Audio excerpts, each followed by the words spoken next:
வணக்கம் மீன்பெரிய யூடியூப் நண்பர்களே, நம்ம சேனலை சப்ஸ்கிரைப் பண்ணாத நண்பர்களை சப்ஸ்கிரைப் பண்ணிக்க, கூடவே பெல் ஐக்கனையும் கிளிக் பண்ணி வச்சுங்க. அப்போ தான் நம்ம போடக்கூடிய வீடியோ உடனுக்குடனே உங்களுக்கு வந்து சேரும். நீங்கள் இன்னும் நம்ம டெலிகிராம் சேனலில் ஜாயின் பண்ணல அப்படின்னா மஸ்ட்டாக ஜாயின் பண்ணிக்க. டிஸ்கிரிப்ஷன்லேயும் ஃபஸ்ட்டு கமெண்ட்லேயும் பின் பண்ணுறோம். ஸோ இது எஸ்டர்டே மேட்ச்சு கிட்டத்தட்ட நம்ம டெமோ டீம்ஸே ஒன் சைடாக தான் கொடுத்துருந்தோம் குரூப் பிளேயில். ஸோ நிறைய பேர் குரூப் பிளே அப்படி இப்படிங்கிறீங்க கிட்டத்தட்ட. ஸோ அதோட விஷயம் என்ன அப்படிங்கிறத நான் சொல்கிறேன். நாங்கள் டீம்ஸ் எதுவும் ப்ரொவைட் பண்ணுறது கிடையாது. மேட்ச்சுக்கு முன்னாடி ஒரு சில டீம்ஸ் கொடுப்போம், ஐடியா கொடுப்போம். ஸோ அதை யூஸ் பண்ணி டீம் மேக் பண்ணுறாங்க. திரும்ப திரும்ப இதே விஷயங்கள் தான் நீங்கள் கேட்குறீங்க. ஓகே, ஜாயின் பண்ண விரும்புனீங்க அப்படின்னா நம்ம லிங்க் கொடுக்குறோம், ஜாயின் பண்ணிக்கலாம் டெலிகிராமில். பட் அங்கே என்ன கிடைக்கும், அங்கே வந்தோடனே வந்து டீம் கிடச்சிரும். அந்த டீமை எடுத்துகிட்டு நம்ம பயங்கரமாக போட்டுக்கலாங்கிற எண்ணத்தில் வந்தீங்கன்னா அங்கே அது கிடையாது. அப்புறம் உங்களுக்கு ஏமாற்றம் தான் மிஞ்சும். உங்களால் நம்ம கான்செப்டை புரிஞ்சுக்க முடியும், புரிஞ்சுக்கணும். ஸோ என்னென்ன இதெல்லாம் விஷயங்கள்லாம் இருக்குது அப்படிங்கிறத தெரிஞ்சுக்கணும். ஸோ அதை வச்சு உங்களால் நம்ம சொல்கிற விஷயங்களை வச்சு டீம் மேக் பண்ண முடியும் அப்படிங்கிறவங்க மட்டும் வந்துக்கலாம். ஸோ இது நேற்று மேட்ச்சு எப்படியெல்லாம் பிக் பண்ணலாம், ஸோ இந்த மாதிரிலாம் அமைப்பில் கொண்டு வரலாம் அப்படிங்கிறத கொடுத்துருந்தோம். ப்ளஸ் வந்து பிட்ச் ரிப்போர்ட்டை பற்றி கிளியரான ஆடியோ கொடுப்போம். ஸோ நேற்று மேட்ச்சுக்கான ஆடியோவில் என்ன விஷயம் சொல்லியிருந்தோம் அப்படின்னா, மும்பை ட்ராக்கு பயங்கரமாக ரன் வரும்னு நினைக்கலாம். பட் இன்றைக்கி ரன் வரவே வாய்ப்பு இல்லை. ஒரு மீடியம் ரேஞ்சில் தான் ரன் வர வாய்ப்பு இருக்குது. விக்கெட்டுகள் நிறைய விழுக வாய்ப்பு இருக்குது அப்படிங்கிறத நமக்கு ரிசல்ட்டாக கொடுத்துருந்தோம். ஸோ ஒரு சில ஹிட் அண்ட் பிக்காக ஹோம்ராஜ், ஸோ இங்கே வந்து எப்படியெல்லாம் மேலே மிஸ் பண்ணி ஃபிட் பண்ணலாம் அந்த ஐடியாவை நம்ம கொடுத்துருந்தோம். ஸோ அந்த மாதிரி விஷயங்கள் தான் கிடைக்கும். ஸோ தேவைப்படுறவங்க வேணால் ஜாயின் பண்ணிக்கலாம். இன்றைக்கோ நாளைக்கோ நம்ம போடலாம். ஸோ ஆக்சுவலாக வந்து இது குரூப்பில் இதோட ஸ்டாப் பண்ணுவோம் அப்படிங்கிறது தான் ஐடியாவை இருந்தோம். பட் நம்ம யூடியூப் கமெண்ட்ஸு இதெல்லாம் பார்த்தோம், கேட்டோம் அப்படின்னா அப்போது பப்ளிக்கில் வேல்யூ கிடையாது, பப்ளிக்காக நம்ம கொடுத்தோம்னா. ஸோ அதனால தான் சரி நம்ம குரூப்பையே கண்டினியூ பண்ணுவோம் அப்படிங்கிற ஒரு எண்ணத்துக்கு வந்திருக்கோம். சரி, ஓகே, அதை பார்த்துக்கலாம். வாங்க இன்றைக்கி மேட்ச்சுக்கான ப்ரெடிக்ஷன் போகலாம். ஸோ நீங்கள் வீடியோ மட்டுமே பார்த்து ரெடி பண்ணுறீங்க அப்படின்னா அதில் எந்த வித தவறும் இல்லை. நம்ம நிறையா விஷயங்கள் 80% 90% நம்ம இதில் தான் கொடுத்துட்ருக்கோம். யூடியூப்லேயே கொடுத்துட்றோம். எப்படியெல்லாம் பிச்சு எப்படி புரிஞ்சுக்கலாம் அப்படிங்கிறத ஒவ்வொரு வீடியோலையும் சொல்லிட்டு தான் இருக்கும். சரிங்களா? ஸோ அதை பண்ணிக்கிட்டு நீங்கள் பண்ணுறீங்கன்னா தாராளமாக பண்ணலாம். நீங்கள் பிளேயர்ஸில் தான் மிஸ் பண்ணுவீங்களே தவிர கண்டிப்பாக மெத்தேடு இதே தான், இதில் மாறாது. ஓகே, வாங்க இன்றைக்கி வீடியோக்குள்ளே போகலாம். ஸோ லாஸ்ட் மேட்ச் வீடியோ நம்ம போட முடியல, சின்ன உடல்நிலை காரணமாக பண்ண முடியல. ஸோ அது தவிர்க்க முடியாது தான். ஒரு சில மேட்சஸ் இந்த மாதிரி நடக்கும். வீடியோ போடுறேன், கண்டிப்பாக போடுவேன் அப்படின்னு சொல்லிவிட்டு என்னால் போட முடியாமல் போச்சு. அதனோட உடல்நிலை. சரிங்களா? அது புரிஞ்சுக்குங்க. எப்படி இருந்தாலும் அதே அமைப்பில் தான் நடக்க போகுது. அதை கொஞ்சம் புரிஞ்சுக்கிட்டு டீம் மேக் பண்ண பாருங்கள். கடைசி 2 மேட்ச்சை கொஞ்சம் பார்த்துக்கலாம். ஏன்னா அதில் இருந்து தான் விஷயங்கள் எடுக்க முடியும். லாஸ்ட்டு 2 மேட்சாகவே பார்த்துக்கோங்க. ஏன்னா லாஸ்ட் மேட்ச் நம்ம போடலை. ஸோ அதனால் அதுக்கு முன்னாடி மேட்சையும் சேர்த்து பார்ப்போம். லக்னோவுக்கும் கேகேஆருக்கு நடந்த மேட்ச்சில் 9 கிரெடிட்டில் என்ன நடந்துச்சுன்னா எல்லா பிளேயருமே உள்ளே வந்திருந்தாங்க. அங்கே பிளேயர்ஸோட வேல்யூ அதிகமாக இருந்துச்சு 9 கிரெடிட்டில். பட் அதனால் அங்கேயே கேப்டன்சி அப்படிங்கிறதும், அதுவும் டாப் கேப்டனாக வந்த விஷயம் நடந்திருந்தது. மேக்ஸிமம் நம்ம அதை யூஸ் பண்ண மாட்டோம். ஸோ அதுதான் நடந்துச்சு. ஸோ அந்த மாதிரியும் ஒரு மேட்ச் நடக்கும்.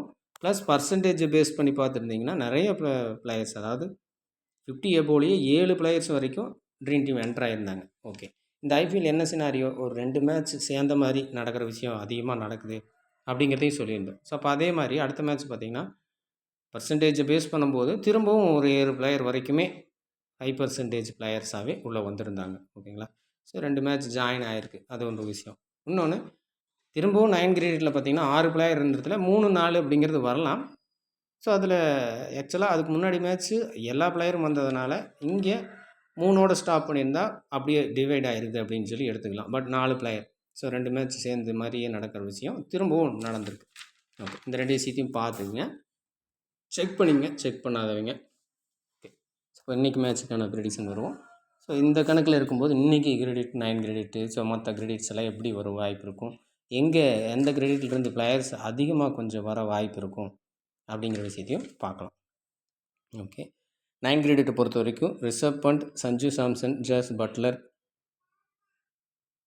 குல்தீப் யாதவ், யுஸ்வேந்திர சஹல், ஸோ 5 பிளேயர் இருக்காங்க. லாஸ்ட் 2 மேட்சோட எஃபெக்டிவ் கண்டிப்பாக இங்கே இருக்கும்.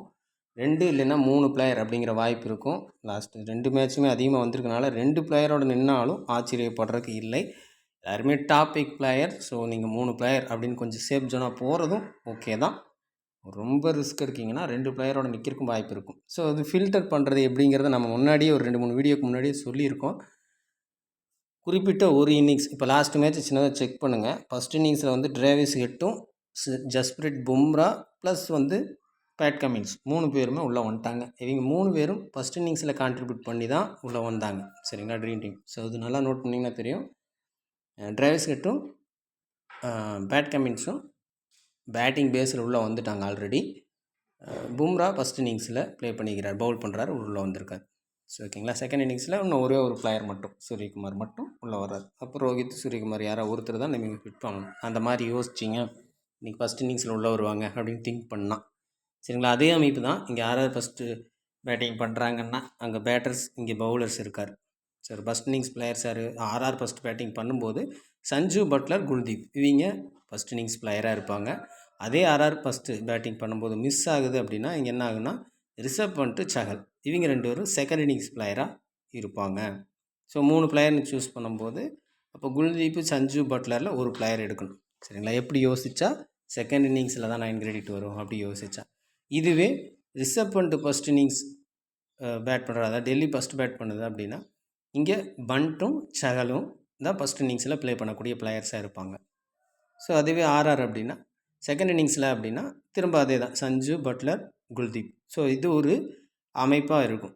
சரிங்களா. இதில் நீங்கள் எப்படி டிசைட் பண்ணுறீங்க அப்படின்னு பார்க்கணும். 3 பிளேயர் அப்படிங்கும்போது இப்போ ஒரு இன்னிங்ஸில் 2 பிளேயர் தான் வருவாங்க. ஸோ அப்போ இன்னொரு பிளேயரையும் சேர்த்து எடுத்துக்கலாம், தவறில்ல. சரிங்களா. அந்த மாதிரி யோசிச்சுங்க. இது புரியலைன்னா திரும்ப இருக்கா யோசித்து கேளுங்க, தெளிவாக தான் சொல்லியிருக்கேன். ஸோ அடுத்தது 8.5 கிரெடிட். உங்கள் 2 பிளேயர் கூட ஒரு வாய்ப்பு உண்டு அப்படிங்கிற மாதிரி சொல்லியிருக்கோம். ஒரு வேளை 2 மேட்சோட பாதிப்பு இங்கே ஏற்படுது அப்படின்னா அப்படி ஏற்படும் போது இங்கே என்ன நடக்கும் 8.5 கிரெடிட்டில் அப்படிங்கிறத பார்க்கலாம். ட்ரெண்ட் போல்ட், ரியான் பராக், அக்சர் பட்டேல், ஸ்டப்ஸ், ஜெய்ஸ்வால். ஸோ ஒரு 5 பிளேயர் வரைக்கும் இருக்காங்க. ஒருவேளை 9 கிரெடிட்டில் 2 பிளேயர்னால் ரொம்ப ரேர் தான்.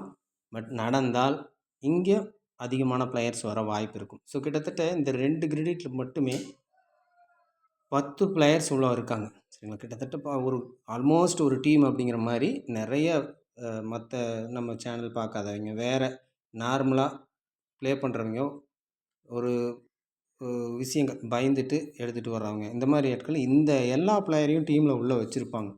பட் இங்கேருந்து பிளேயர்ஸ் கண்டிப்பாக ஒரு 4லிருந்து 5 பிளேயர் வரைக்குமே மிஸ் ஆக வாய்ப்பு இருக்கும். இந்த 10 பிளேயர்லேருந்து ஒரு 5லிருந்து 6 பிளேயர் மட்டும்தான் இதிலிருந்து உள்ளே வர வாய்ப்பு இருக்கும்.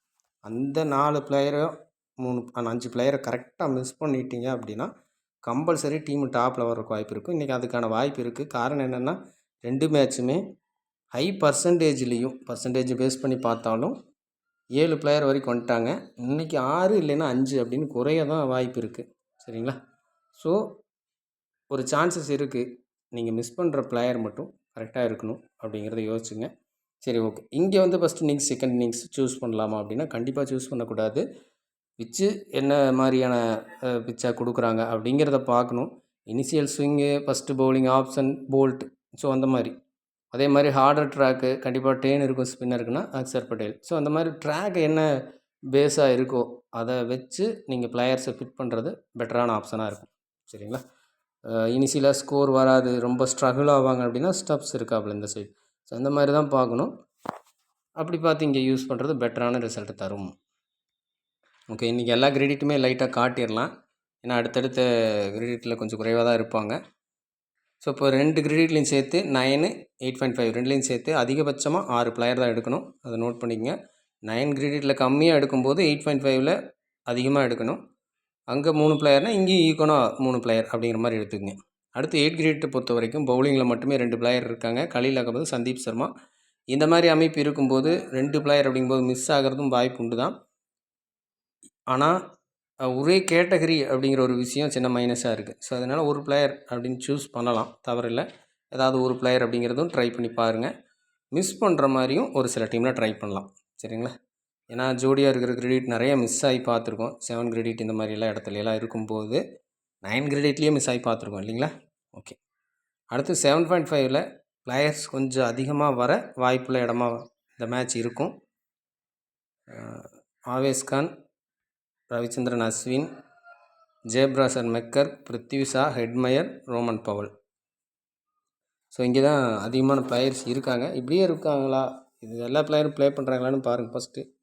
உடனே இங்கே ஒரு பிளேயர் 2 பிளேயர் ப்ளே பண்ணாமல் போனதுக்கப்புறம் இங்கே அதிகமாக வரும்னு சொன்னீங்க வரல அப்படின்னு கேட்கக்கூடாது. அப்படி ஒரு மேட்ச்சில் ஒரு பிளேயர் வெளியே போய் கூட எல்லா பிளேயரும் வந்ததும் நடந்திருக்கு. கடைசி மேட்ச்சுக்கு முன்னாடி வீடியோ பார்த்தீங்கன்னா தெரியும்.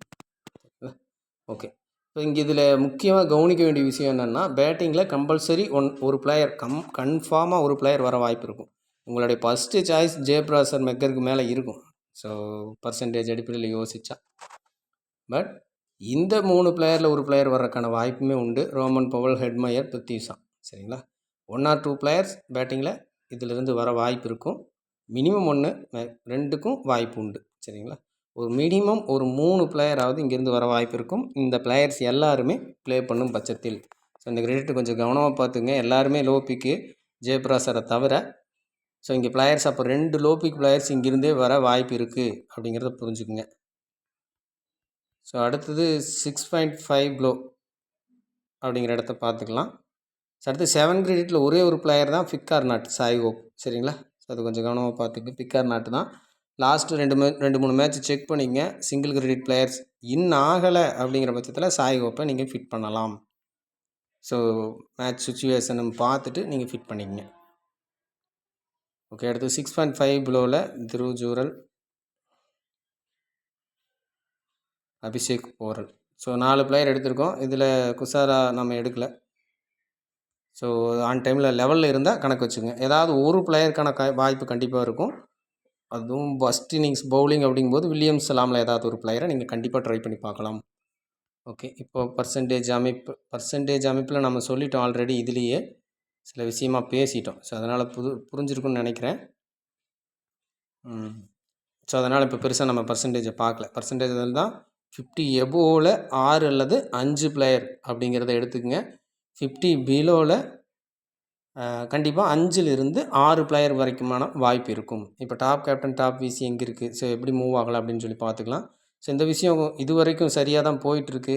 நேற்று மேட்ச்சுமே பேட்டிங் அல்லது பவுலிங் அப்படிங்கிற அமைப்பில் தான் இருக்கணும். ஸோ ஆல்ரெடி நம்ம கொடுத்த வீடியோவில் தெளிவாக பார்த்துருந்தீங்க அப்படின்னா கேப்டன்சி ஆப்ஷன் இந்த 2 இடத்துல தான் இருக்கும். ஏன்னா டாப் கேப்டன் பேட்டிங்லேயும் டாப் விசியுமே பேட்டிங்கில் தான் இருந்துச்சு நேற்று மேட்ச்சில்.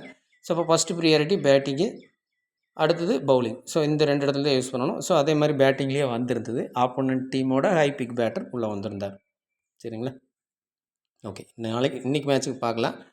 ஸோ இங்கே டாப் கேப்டன் இந்த மேட்ச்சுக்கு யார் அப்படின்னு பார்த்தீங்கன்னா, ஸோ இதில் நான் ஒரு மாற்றி சொல்லியிருந்தா கூட நீங்கள் கரெக்டாக பார்த்துக்குங்க. Top captain Jake Fraser McGurk. சரிங்களா, ஜேப்ராசர் தான் இருக்கார். ஸோ நம்ம சொல்லியிருந்தோம் அந்த 7 கிரெடிட் மேபி நல்ல வாய்ப்புள்ள இடமா, அதிக பிளேயர்ஸ் வர இடமா தான் இருக்குது. ஸோ அந்த கிரெடிட்டில் இருக்கிற ஒரு பிளேயர்ஸ் தான் கேப்டனாக இருக்கார். தாராளமாக நீங்கள் அவரையும் ட்ரை பண்ணி பார்க்கலாம். ஸோ கிரவுண்டு ட்ராக்கை மட்டும் கொஞ்சம் செக் பண்ணிக்கங்க. சரிங்களா, okay. So top captain Jake Fraser மெக்கருக்கு. டாப் விசி ஓகே, திரும்பவும் பேட்டிங்கில் தான் இருக்குது. பட் ஆனால் ஆல்மோஸ்ட் நிறைய பேர் நியரஸ்ட்டில் இருக்காங்க. விசியில் Riyan Parag 11, Sanju Samson 11, Rishabh Pant 12. So almost so VC நீங்கள் கண்டிப்பாக செக் பண்ணி தான் ஆகணும் ஆன் டைமில். பட் கேப்டன் அப்படியே இருக்கும் அப்படிங்கிற மாதிரி தோணுது. விசியை மட்டும் கொஞ்சம் செக் பண்ணிக்கங்க. ஸோ அப்போது கேப்டன்சி ஆப்ஷன் எங்கே இருக்கலாம் அப்படின்னு கேட்டிங்கன்னா, பேட்டிங் ஃபஸ்ட்டு சாய்ஸு தான்.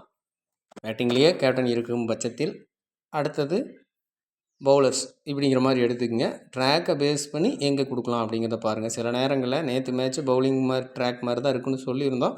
ஆனால் நம்ம குரூப் பிளே டீமில் பேட்டிங்கில் கேப்டன் கொடுத்துருந்தோம். சரிங்களா, ஸோ அது என்ன சினாரியோ அப்படின்னா, ஒரு லோ ஸ்கோரில் மடக்கிறாங்க அப்படிங்கும்போது செகண்ட் இன்னிங்ஸில் அதை ஈஸியாக சேஸ் பண்ணும்போது பேட்டர்ஸ் கேப்டனாக வருவாங்க. ஒன்று. இன்னொன்று,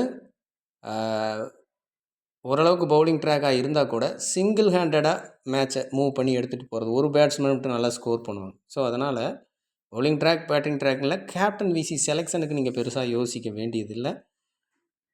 இந்த பேஸ் அடிப்படையில் மட்டும் பார்த்தா போதும். பேட்டிங் அல்லது பவுலிங்கில் கேப்டன்சி வாய்ப்பு அதிகம் உண்டு. ஸோ அதை கொஞ்சம் யூஸ் பண்ணிக்கோங்க.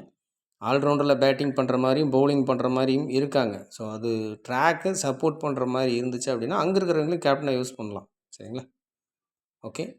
இதோட நம்ம வீடியோ முடிச்சுக்கலாம். மீண்டும் அடுத்த வீடியோவில் சந்திப்போம். நன்றி, வணக்கம்.